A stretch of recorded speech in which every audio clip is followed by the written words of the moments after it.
नमस्कार दोस्तों, मैं हूं राहुल सैफ। लीगल चैनल में आपका स्वागत करता हूं। आज का जो जजमेंट है उसके बारे में आपसे बात करूं तो मैं उसका पहले टाइटल बता देता हूं आपको कि ये बॉम्बे हाई कोर्ट का जजमेंट है 2003 का, जो फैमिली कोर्ट के अगेंस्ट दिया गया था। और इसमें वर्धमान बम वर्सेस अलका वर्धमान बम के नाम से ये जजमेंट है। और इसको मैं अभी आगे एलिब्रेट करूं उससे पहले मैं आपको समझाना चाहूँगा कि समस्याएं क्या हैं आपके जीवन में, परिस्थितियां क्या हैं आपके जीवन में जो कि आपकी स्थितियां खराब करती हैं।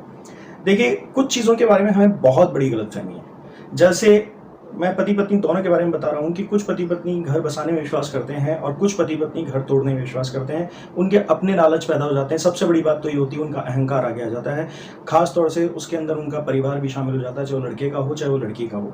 तो वो उस स्थिति को पैदा करते हैं मिलकर संयुक्त रूप से कि किसी तरह से रिश्ता तोड़ा जाए और रिश्ते की या फिर कीमत वसूली जाए कि अगर मैंने तुमसे रिश्ता किया है तो मेरे ये एडवांटेजेस पूरे होने चाहिए। और उन एडवांटेजेस के पूरे नहीं होने पर पत्नी अपनी मनमानी या पति अपनी मनमानी करके अलग रहना शुरू कर देते हैं। और उस स्थिति में कोई एक स्पाउस जो अरमानों से शादी करता है और माहौल जो है वो चाहता है कि हमेशा सौहार्दपूर्ण बना रहे और वो प्रयास करता है, इस कोशिश में लगा रहता है। आप में से काफ़ी लोग सेक्शन 9 के बारे में डाउटफुल रहते हैं। सेक्शन 9 आज के जजमेंट के बाद आपको समझ में आएगा कितनी वैल्यू रखता है, पर उससे ज़्यादा ज़रूरी सेक्शन 9 से भी ज़्यादा ज़रूरी है, जो कि कई लोग नहीं करते।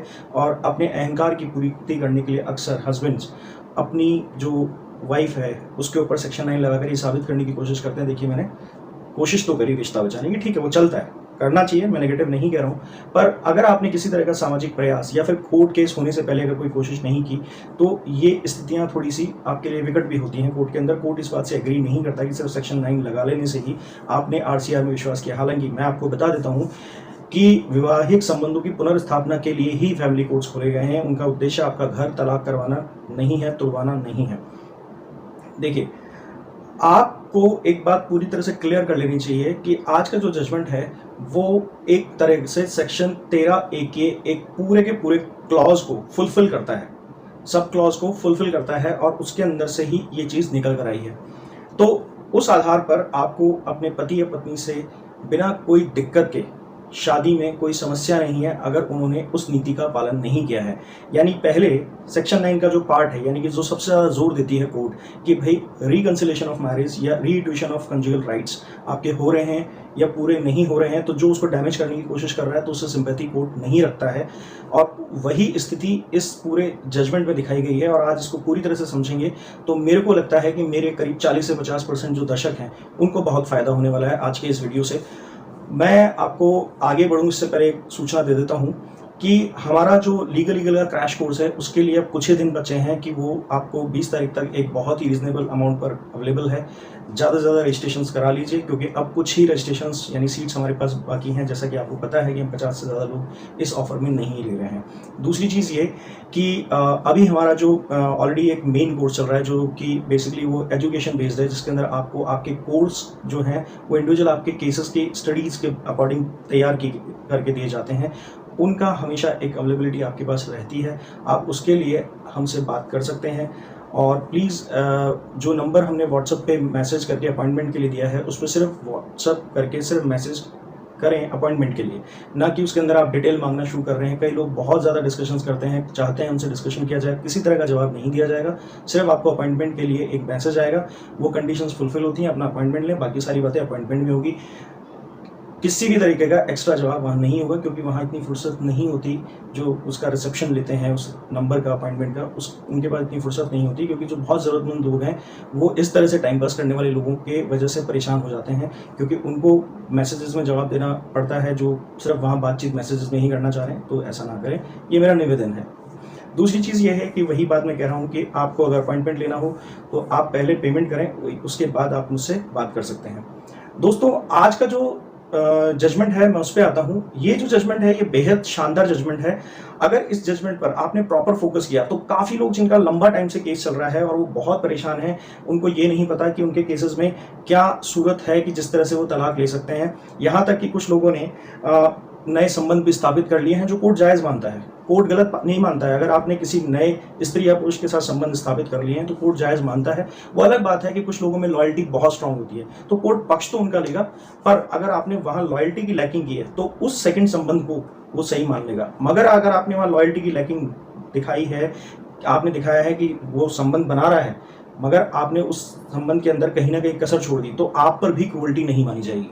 यानी मैं थोड़ा और स्पष्ट कर देता हूँ, आपके मान लीजिए पति या पत्नी ने किसी दूसरे से संबंध बना लिए, परंतु उसने तब ये संबंध बनाया जब आपको बार बार बुलाने की कोशिश की, बार बार जिंदगी में वापस आने की कोशिश की, बार बार इस रिश्ते को बचाने की कोशिश की और आपने उसको लगातार मना किया। तो अगर फिर आपको पता लगता है कि उसका किसी आदमी या औरत से संबंध है, पति का किसी औरत से या पत्नी का किसी आदमी से संबंध है, तो उस सूरत में आप ये साबित करने में बिल्कुल भी सफल नहीं होंगे, कोर्ट के सामने सिंपैथी लेने में बिल्कुल भी सफल नहीं होंगे कि हम पर क्रूअल्टी हुई। देखिए उन्होंने 497 करके हम पे क्रूअल्टी कर दी। कोर्ट इसको क्रूअल्टी नहीं लेगा, क्योंकि पहले आपने उन्हें अपनी क्रूअल्टी का शिकार बनाया। उन्होंने रिश्ता बचाने की कोशिश की, पूरी तरह से आपके पीछे पड़े। जजमेंट भी कुछ इस तरह का ही है।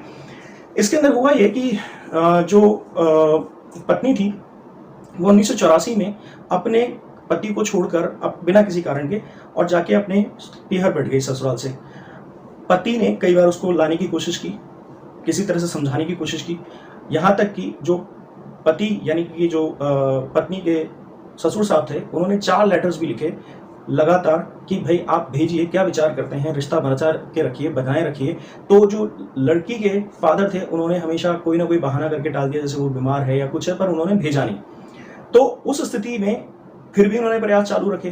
कभी वो अपनी तरफ से मनाने जा रहे हैं, कभी उनको फ़ोन कर रहे हैं, कभी उस ज़माने में ये आपके मैसेजेस वगैरह का और इस तरह का तो था नहीं, लैंडलाइन फ़ोन हुआ करते थे, तो कभी कॉल कर रहे हैं। मतलब जो भी था उनके पास, उन्होंने पूरी तरह से स्थापित कर दिया कोर्ट के सामने कि हमने ये कोशिशें की हैं और उन्हें रिश्ता बचाना था, तो कुछ कोशिशें सच्ची हैं। तो सेक्शन 9 की जगह अगर आपने इस तरह की कोशिशें भी कर रखी हैं तो भी कोर्ट आप पर उस तरह की क्रूअल्टी मानेगा। अगर आपने अपने पति को या पत्नी को खूब लाने की कोशिश की और वो फिर भी नहीं आ रहा है, तो उस स्थिति में उनके खिलाफ फिर कोर्ट आरसीआर के अगेंस्ट जाने, यानी कि वैवाहिक संबंधों की पुनर्स्थापना नहीं करने की वजह से आपकी तरफ झुकाव पैदा कर लेगा। मगर ये बात आपको समझानी पड़ेगी विद एविडेंसेस, और आज के टाइम में ये बहुत आसानी से संभव है। मैसेजेस हैं, कॉल डिटेल्स हैं, आपने ईमेल्स करी हैं, आपने बहुत कुछ किया, तो वो सारे प्रयास जो हैं वो वहाँ दिखते हैं। और इसका मतलब लगता है कि आपने पूरे प्रयासों के बाद जब आपके पति या पत्नी ने आपको पूरी तरह से निराश कर दिया, तब आप इस तरह का कठोर कदम उठाने में आगे बढ़े।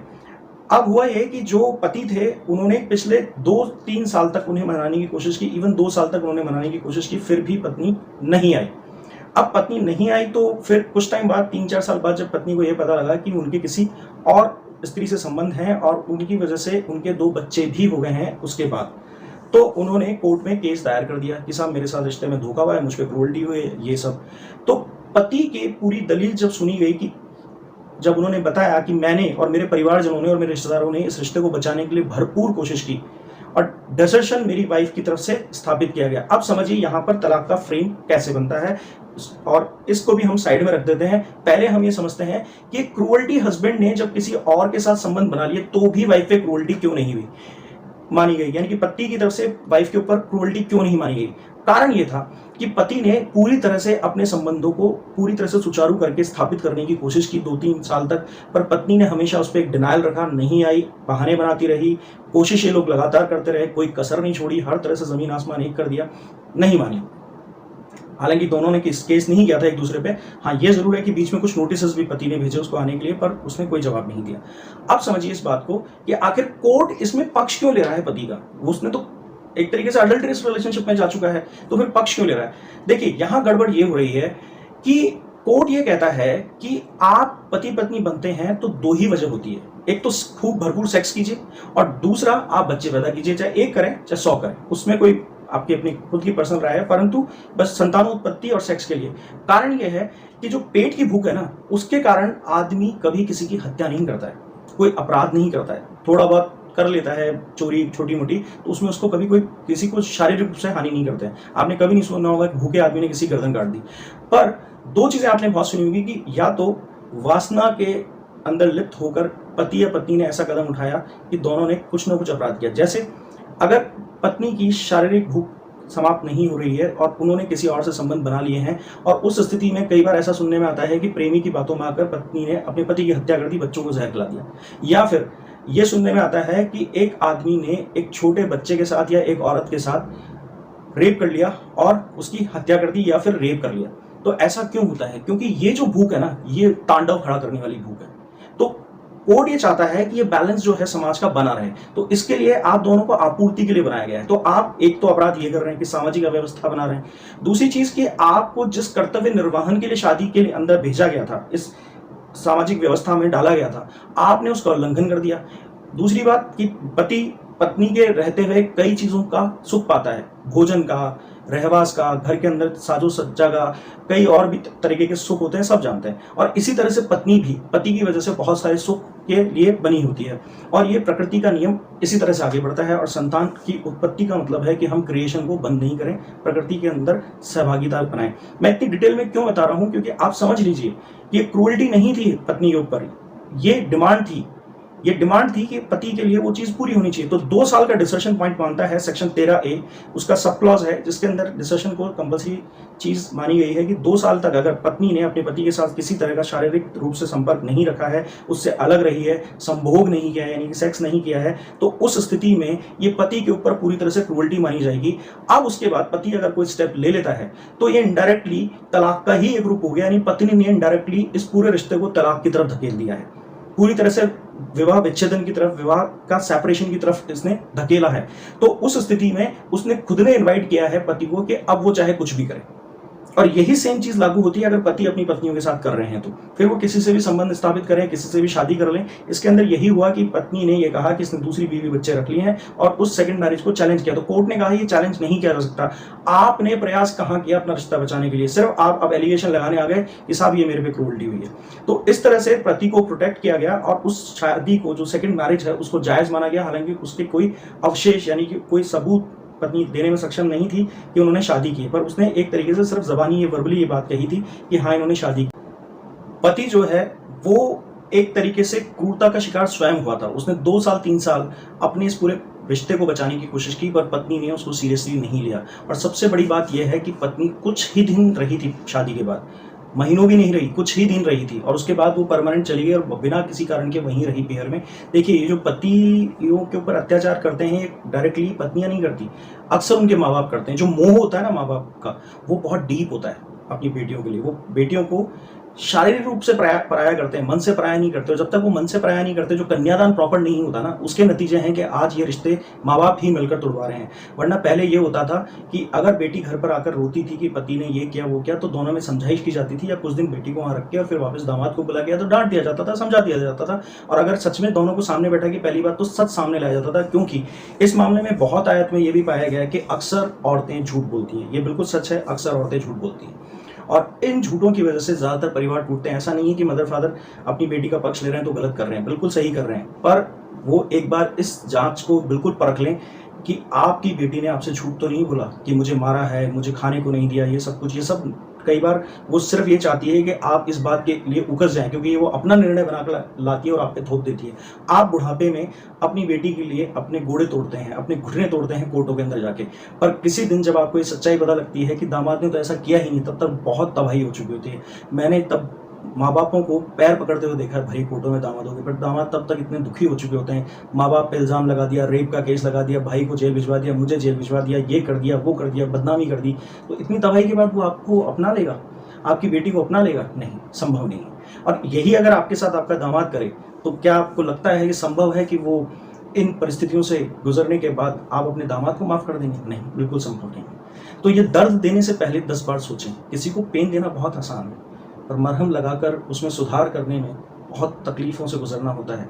फिर वो तपस्या भी नहीं करते। 2 बार दामाद ने मना कर दिया तो अहंकार जाग जाता है। अरे साहब, हमने ऐसे लोग देखे हैं जिन्होंने 18 महीने केस के बाद सही बात सामने पे आने पे, अपनी बेटी की गलती सामने आने पे 18 महीनों तक मनाया है अपने दामाद को, और उसके बाद दामाद ने भी उनकी बेटी को अपनाया, पर तब वो एक सच्चाई की झलक दिखा पाए 18 महीने में कि नहीं, अब हम तुम्हें दामाद नहीं बेटा मानते। तो चीज़ों को समझिए, ये चीज़ें ऐसी नहीं है कि पति ऐसे बड़े डिसीजन ले लेते हैं और ये तबाही हो जाती है।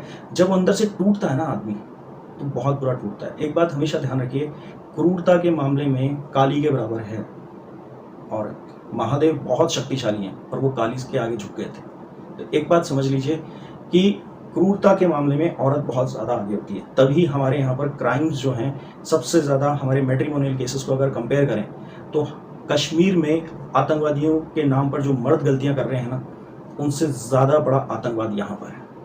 ये एक बहुत बड़ा फैक्ट है, क्योंकि कोर्ट्स में आतंकवादियों के केस जितने नहीं है ना, उससे कई गुना, लाखों केसेस ये औरतों की क्रूरता के 498 के केसेस हैं।